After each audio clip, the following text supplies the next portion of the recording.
Hey folks, happy Monday morning to you. Colton Woods here with your Monday morning motivation. It's sitting here, it's a beautiful snowy day here in Kentucky. The temperature's reading about 21 degrees, but the wind's blowing pretty good, so it's a little brisk outside, and we're picking up some hay this morning. So I figured I'd connect with you guys and bring you your Monday morning motivation that you guys can find every morning on our Facebook channel as well as on our YouTube channels. If you guys are needing a little extra Monday morning motivation, you can hop over there and check it out. But guys, this morning I wanted to talk about your story and how important it is that your vision. We all have a story of where we came from, a childhood and upbringing, past experiences that were trials and tribulations and all those things that made us who we are today. But we can't live in the past and we can't really live in the future, but we have to live in the moment of where we are today. But what impacts where we are today and where we're going to be tomorrow? And that's our story and how we see the future, our vision for the future. And so much, I believe, is I tell our people when we train horses that you can't treat them like they are today, but you got to treat them like you want to be in the future. So you have a young 3-year-old, you treat it like a champion so that tomorrow or in a year or 2 years, by the time it reaches that maturity age or by the time it reaches a Derby horse age, it can be a champion because you've had that vision in your mind. I think that vision and telling yourself and truly believing it is so important because it works on just the opposite. If you talk yourself down, if you downplay, if you talk about how your horse is naughty or spoiled, they're going to continue being that way. If you talk about being depressed or frustrated or angry or upset, you're going to keep living in that moment because that is your mindset. And so when you go to write your story for down the future, you got to change the way you look at it. You got to change the way you see it, because what your thought is how you digest it. And how are you going to do this? Like, okay, so that's all good in theory on how what the mindset is that we should have, that it's positive thoughts, it's believing in the bigger journey that we have, but how do we change that? And so much about it is, I joke with people that there's a horse culture, is that so many of us are type A, we like to be in control with what's going on. But a lot of times the biggest thing we have to do is let go. We have to release that control and go with our horses.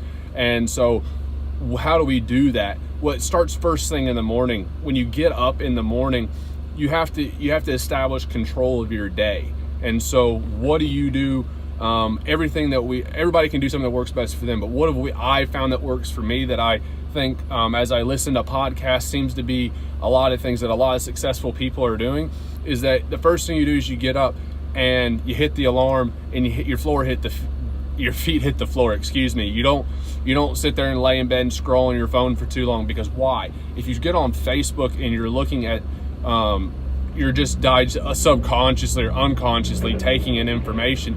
You know those 4 or 5 little faces that pop up, the little like button, the sad face, the happy face, the laughing face, the mad face? What are those? Those are emotionally driven reactions. So you're not actually responding to things, but you're reacting to things.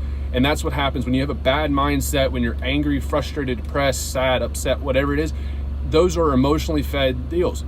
It doesn't mean that it's not real, but it's not coming from a place of response, it's coming from a place of reacting. So the first thing you have to do in the morning when you get up is you have to take control and respond. You can't keep reacting to the day.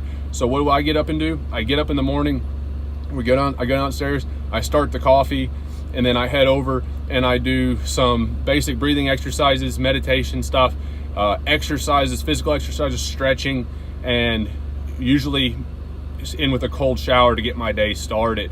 And so all those things that I've done are things that I control. I have to stay in the moment. My phone is there because I record the times of the breathing exercises. I take my results on the stretching and the physical exercises, the push-ups or the sit-ups or whatever it is, but I'm not on Facebook, I'm not on Instagram, I'm not doing any of those things where I can react. My first step in the day is to take control and be able to respond to things, because that way when I get started and I get in the truck and I head to the farm, I'm in control. I've already established that foundation for the day, and now I've got a plan for, I'm gonna work this horse first, this horse second, we've got this meeting at 2 o'clock, I've got this appointment at 3, and then it builds from there. But you have to start with getting control, and it starts with the mindset that you are in control and that you have a positive vision for your future, and it's not so much about living in the past. You got to take what you learned from the past, look down the road, look at your future. If you have a really up, if you don't have such a great outlook on it, you have to change that. But guys, we got to get going. The guy's here for the hay. You probably saw him come in behind me. We're gonna go pick up some hay. We hope you guys have a fantastic Monday. Hope you guys found this insightful. If you did, be sure to let us know. Share with your friends. Tag them in the comments below. And we'll catch you guys next time. Take care, guys.